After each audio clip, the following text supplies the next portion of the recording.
الصلاة والسلام على سيد المرسلين وعلى آله وصحبه أجمعين. فقد قال الله تبارك وتعالى في القرآن المجيد والفرقان الحميد: كل نفس ذائقة الموت وإنما توفون أجوركم يوم القيامة فمن زحزح عن النار وأدخل الجنة فقد فاز وما الحياة الدنيا إلا متاع الغرور. صدق الله العظيم وبلغنا رسوله النبي الأمين المتين الكريم ونحن على ذلك لمن الشاهدين والشاكرين والحمد لله رب العالمين. آئیے ہم اور آپ کچھ عرض و معروض سے قبل سب سے پہلے آقا دو جہاں فخر دو جہاں سید الانبیاء حضور سرور کائنات فخر موجودات علیہ السلام کی بارگاہ میں عقیدت و محبت کے ساتھ درود شریف کا نذرانہ پیش کر لے. پڑھ لے بابا سے بلند.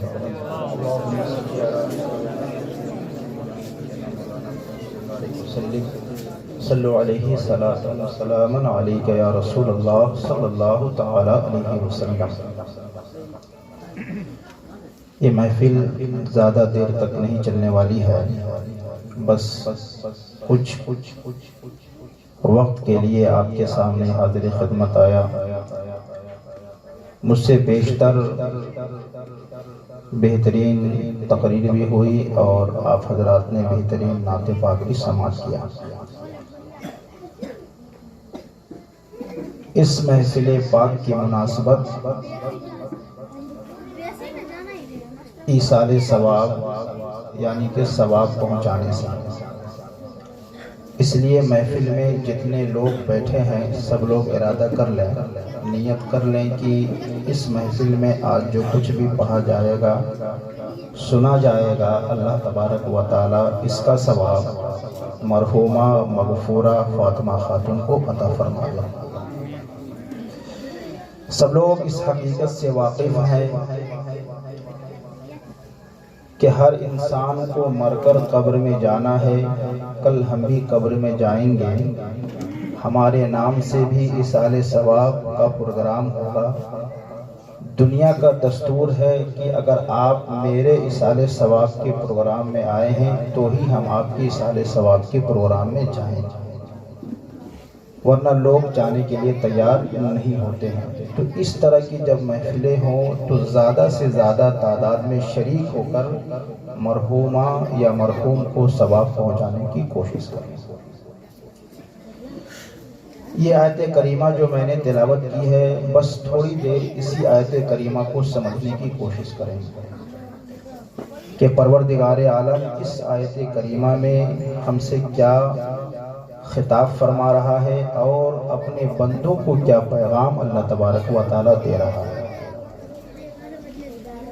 سب سے پہلے اللہ تعالیٰ نے کلام پاک میں ارشاد فرمایا: کل نفس ذائقۃ الموت، ہر جان کو موت آئے گی، موت کا مزہ چکھے گا.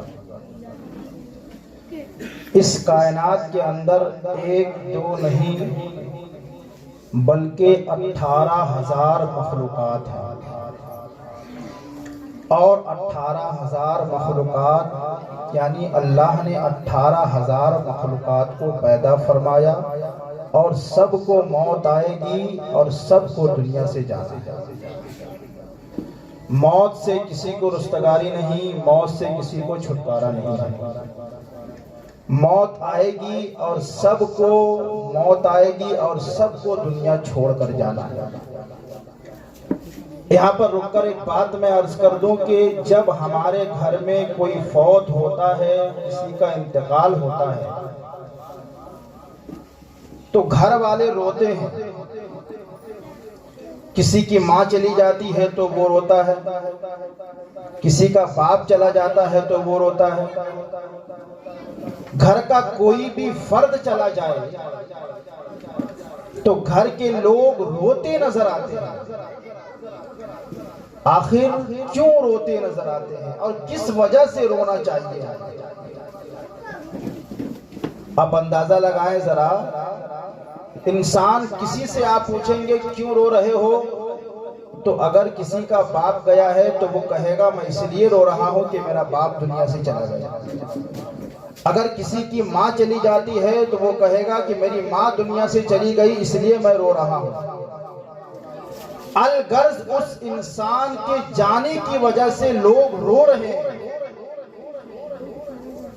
مگر حضرت ایک واقعہ کتاب میں نقل کیا گیا ہے کہ حضرت یزید بن سلط رحمۃ اللہ علیہ بصرہ گئے اپنے دوست سے ملاقات کرنے۔ ان کا دوست بستر پر پڑا تھا، بیماری میں مبتلا تھا، بستر پر پڑا تھا، اٹھ نہیں سکتا تھا، بہت بڑا متقی تھا، پرہیزگار تھا، عبادت گزار تھا۔ یہ ملاقات کے لیے گئے تو اس کے سرانے میں اس کی بیوی بیٹھ کر رو رہی ہے، وہاں پر بیٹھ کر اس کے بچے رو رہے ہیں، اس کی ماں رو رہی ہے، اس کا باپ رو رہا ہے۔ یزید بن سلط کہتے ہیں کہ میں اپنے اس دوست کے پاس جب گیا تو میں نے ان کے باپ سے پوچھا کہ بتاؤ تم کیوں رو رہے ہو؟ باپ نے کہا میں اس لیے رو رہا ہوں کہ میرا بیٹا یہ آخری لمحات میں ہے، دنیا سے یہ چلا جائے گا تو میرا سہارا کون بنے گا، میں بقیہ زندگی کو کس طریقے سے گزاروں گا۔ ماں سے پوچھا گیا کہ ماں آپ کیوں رو رہی ہیں؟ تو ماں کہتی ہے کہ جس بیٹے کو بڑے ناز و نام سے پالا، بہت ہی مشقتوں کا سامنا کر کے پالا، میرا بیٹا دنیا سے چلا جائے گا تو میرا سہارا کون بنے گا، اس لیے میں رو رہی ہوں۔ بیوی سے پوچھا گیا کہ آپ کیوں رو رہی ہیں؟ بیوی کہتی ہے میں اس لیے رو رہی ہوں کہ میرا شریک حیات جو ہے، میرا شوہر چلا جائے گا تو دنیا مجھے بیوہ کے نام سے پکارے گی، اس لیے میں رو رہی ہوں۔ بیٹوں سے پوچھا گیا بیٹے تم کیوں روتے ہو؟ تو بیٹا کہتا ہے میں اس لیے رو رہا ہوں کہ اگر میرا باپ دنیا سے چلا جائے گا تو دنیا مجھے یتیم کہے گی کہ تمہارا باپ دنیا سے چلا گیا ہے۔ یزید بن سلط کہتے ہیں کہ جیسے ہی میرے دوست نے یہ بات سنی، مجھے کہا کہ مجھے پکڑ کر اٹھا کر بٹھاؤ، انہیں اٹھا کر بٹھایا گیا۔ اب یزید بن سلط کے دوست کہتے ہیں یہ سارے گھر والے جو رو رہے ہیں یہ میرے لیے نہیں رو رہے ہیں بلکہ اپنے لیے یہ لوگ رو رہے ہیں۔ اگر میرے لیے روتے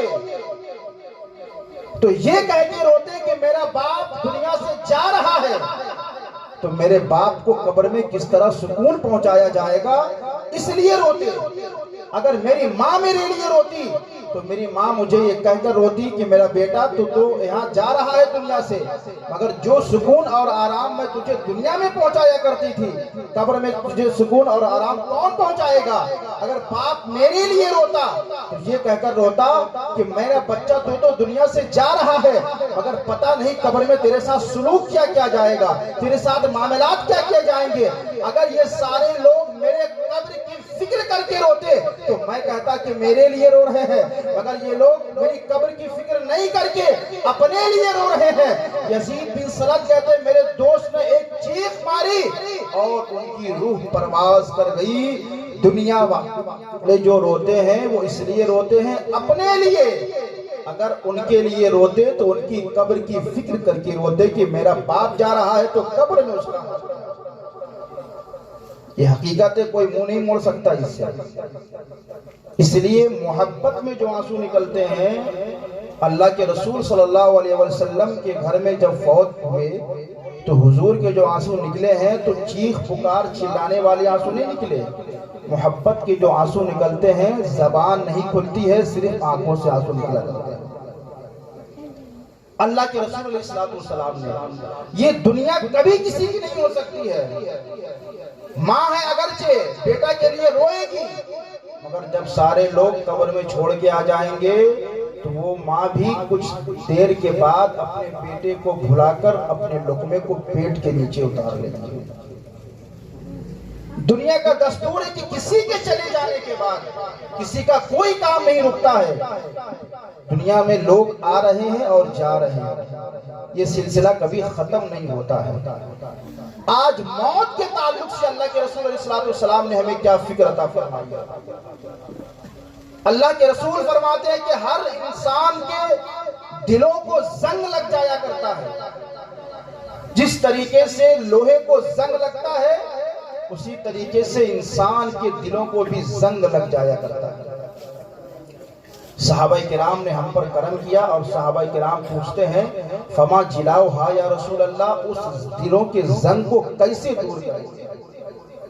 لوہے کو زنگ لگ جائے تو لوہے کے زنگ کو دور کرنے کا طریقہ یہ ہے کہ اسے آگ میں دیا جائے یا اس کے اوپر پیپر گھس دیا جائے۔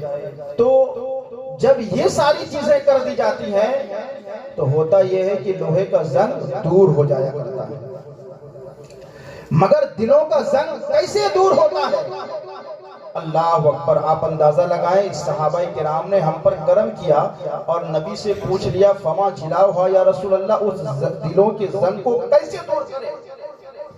تو اللہ کے رسول نے کیا نسخہ عطا فرمایا؟ اپنے سینوں میں بٹھا لے اسے۔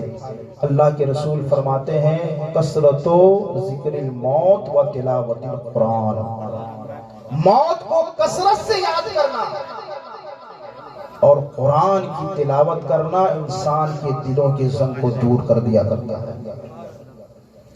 آج ہماری زندگی میں یہ دونوں چیز ختم ہو گئی، نہ ہی ہم موت کو یاد کرتے ہیں اور نہ ہی ہم قرآن کی تلاوت کرتے ہیں، جبکہ اللہ کے رسول فرماتے ہیں کہ ہر روز قبر انسان کو 5 مرتبہ پکارتی ہے اور قبر کہتی ہے انسان میرے سینے پر اترا کر چلنے والے، میرے جسم پر اپنے پاؤں سے روندنے والے، جب تو کل قبر میں آئے گا تو میں تجھے اس طریقے سے دباؤں گی کہ جس طریقے سے یہ آپس میں اس طریقے سے تجھے دباؤں گی کہ تمہاری پسلیوں کی ہڈیاں اس طریقے سے ہو جائیں گی۔ ہر روز قبر انسان کو پکار پکار کر کہتی ہے۔ آج جس موت سے غافل ہے ہم، جس موت کو ہمیں یاد کرنے کی فکر نہیں ہے، وہ اللہ کے رسول صلی اللہ تعالیٰ علیہ وآلہ وسلم موت کے تعلق سے کیا فکر دیتے ہیں۔ اللہ کے رسول صلی اللہ تعالیٰ علیہ وآلہ وسلم اپنے صحابہ کے ساتھ بیٹھے ہیں اور اپنے صحابہ سے کہتے ہیں میرے صحابہ یہ بتاؤ موت کے بارے میں تمہاری کیا رائے ہے، کیا فکر ہے تمہاری موت کے بارے میں؟ صحابہ کرام بیٹھے ہیں، کہتے ہیں یا رسول اللہ ہم لوگوں نے فجر کی نماز پڑھی ہے، اس بات کی ہمیں خبر نہیں کہ ہم ظہر کی نماز پڑھ سکتے ہیں۔ ایک صحابی کھڑے ہوئے، حضور نے فرمایا لمبی امید ہے کیونکہ فجر اور ظہر کے درمیان کافی وقفہ ہوتا ہے۔ ایک صحابی کھڑے ہوئے اور کہا یا رسول اللہ ہم ظہر کی نماز پڑھے، پتہ نہیں ہم عصر کی نماز پڑھ سکتے ہیں۔ حضور نے فرمایا یہ بھی لمبی امید ہے۔ پھر ایک صحابی اٹھے اور کہا یا رسول اللہ ہم نے عصر کی نماز پڑھی ہے، پتہ نہیں ہم مغرب کی نماز پڑھ سکتے ہیں، جبکہ عصر اور مغرب کے درمیان سبز نمازوں سے کم وقت عصر اور مغرب کے درمیان ہوتا ہے۔ حضور نے کیا فرمایا؟ حضور نے فرمایا یہ بھی لمبی امید ہے۔ اب صحابہ کرام کہتے ہیں یا رسول اللہ پھر آپ ہی ارشاد فرما دیں کہ موت کے بارے میں ہمارا تصور کیا ہونا چاہیے۔ اللہ کے رسول علیہ السلام فرماتے اے میرے صحابہ سنو، میں محمد یہ سمجھتا ہوں کہ ہم نے ایک طرف سلام پھیرا ہے، دوسری طرف سلام پھیرنے کا موقع ملے کہ نہیں ملے، موت ہمارے اتنے قریب ہے، موت ہمارے اتنے قریب ہے، اتنے قریب ہے کہ یہ کہہ لیا جائے کہ ہمارے سروں پر تلوار کی طرح موت لٹک رہی ہے۔ جیسے ہی اللہ کا حکم ہوگا بس ہمیں موت آئے گی، دنیا کو چھوڑ کر چلے جائیں گے، ہمارا مال وہیں کا وہیں رہ جائے گا، ہمارا نام وہیں کا وہیں رہ جائے گا، ساری چیزیں دنیا کو چھوڑ کر چلے جائیں گے۔ اور جب قبر میں جائیں گے تو کچھ لے کر نہیں جائیں گے سوائے اعمال کے۔ ہم خلیفہ ہارون رشید کتنا بڑا بادشاہ تھا کہ 1 مہینہ پہلے حضور خواب میں آ کر بشارت دیتے ہیں کہ خلیفہ ہارون رشید تمہیں بادشاہت ملنے والی ہے، جس کی حکومت سمجھ لیجئے کہ اگر دنیا کو 4 حصہ میں تقسیم کیا جائے تو اس کی حکومت 1/3 پر اس کی۔ وہ خلیفہ ہارون رشید جب دنیا سے جا رہا ہے تو جانے سے پہلے کہتا ہے کہ جب میرے جنازے کو اٹھایا جائے تو میرے دونوں ہاتھوں کو باہر نکال دیا جائے، دنیا والوں کو پیغام دیا جائے کہ خلیفہ ہارون رشید کی حکومت تو آدھی دنیا سے زائد پر ہے، اگر جب دنیا سے جا رہا ہے تو اس کے ہاتھ میں کچھ بھی نہیں ہے، خالی ہاتھ دنیا سے وہ جا رہا ہے۔ موت کے تعلق سے اللہ کے رسول صلی اللہ تعالیٰ علیہ وآلہ وسلم اتنا فکر مند رہتے ہیں کہ اللہ اکبر، موت کا تصور جب حضور کرتے موت کے بارے میں، اللہ کے رسول صلی اللہ تعالیٰ علیہ وآلہ وسلم ایک مرتبہ نہیں، دو مرتبہ نہیں، کئی مرتبہ دن میں موت کو یاد کیا کرتے ہیں۔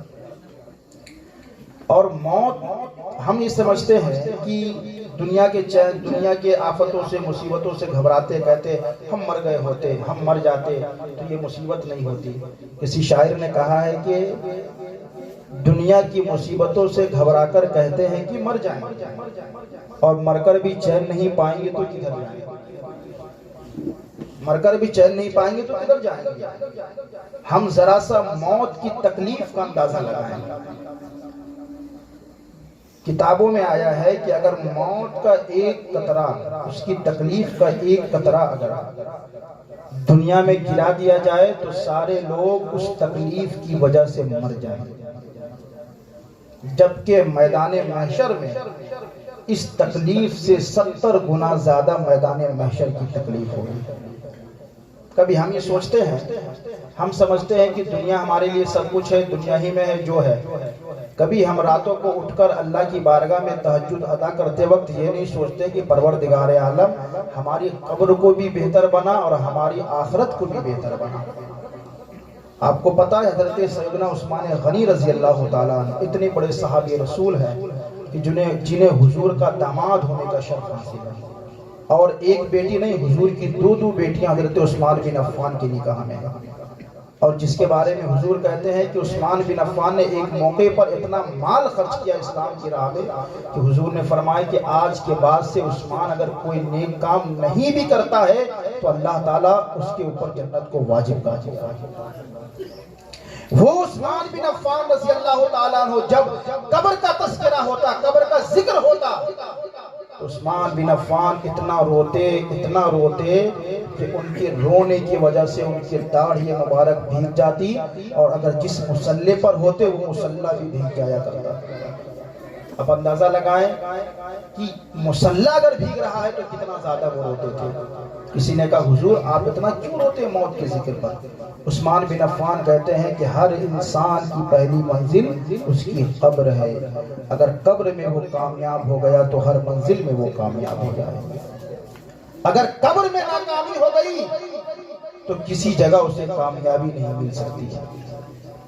اللہ کے رسول صلی اللہ تعالیٰ علیہ وآلہ وسلم نے 3 علامتیں بتائی۔ تم مردوں کو دیکھو کہ موت کے وقت میں اگر یہ 3 علامتیں نظر آ رہی ہے تو سمجھ جاؤ کہ اسے اچھی موت آئی ہے، اور اگر یہ 3 علامتیں نظر آئیں تو سمجھ جاؤ کہ اگر 3 علامتیں نظر آئے تو سمجھ جاؤ اللہ کی رحمت کا نزول ہو رہا ہے، اگر یہ 3 علامتیں نظر آئے تو سمجھ جاؤ کہ اللہ کا عذاب اس کے اوپر اتر رہا ہے۔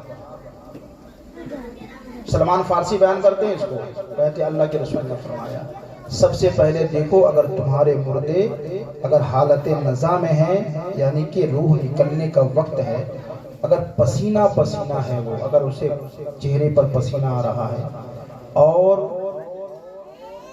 چہرے پہ پسینے آنے کے ساتھ ساتھ اس کے نتھنے پھول رہے ہیں، تو اللہ کے رسول صلی اللہ علیہ وسلم فرماتے ہیں کہ یہ اللہ کی رحمت کی نشانی ہے کہ اس بندے پر اللہ کی رحمتوں کا نزول ہو رہا ہے۔ اگر اس کی آنکھیں ٹھیک ہے تو سمجھ جاؤ کہ اللہ کی رحمتوں کا نزول ہو رہا ہے، اور اگر انسان مرتے وقت میں اسے اتنی تکلیف ہو رہی ہے کہ جیسے اس کا گلا اس طریقے سے گھوٹا جا رہا ہے، جس طریقے سے جوان اونٹ کا گلا گھٹنے لگتا ہے اور اس کے رنگ پھیکے پڑ جاتے ہیں، اس کے منہ سے جھاگ نکلنے لگتا ہے، تو حضور فرماتے سمجھ جاؤ کہ اللہ کا عذاب اس پر نازل ہو رہا ہے، اللہ کا عذاب۔ موت جو انسان کو آتی ہے، ایک اچھی موت آتی ہے، ایک بری موت آتی ہے۔ آپ کو پتا حضرت ابو بکر صدیق رضی اللہ تعالیٰ عنہ کے زمانے میں ایک جنازہ تیار کیا گیا۔ جنازہ تیار کرنے کے بعد اس کے اندر دیکھا کسی نے کہ کوئی چیز چلنے کی صورت اس میں نظر آئی کہ کوئی چیز اس کے اندر چل رہا ہے۔ لوگوں نے جب کفن کھولا تو کفن کھول کر دیکھا کہ ایک سانپ ہے جو اس انسان کو، اس کے خون کو چوس رہا ہے۔ جیسے لوگوں نے اس سانپ کو مارنا چاہا، اللہ نے اسے زبان عطا فرما دی۔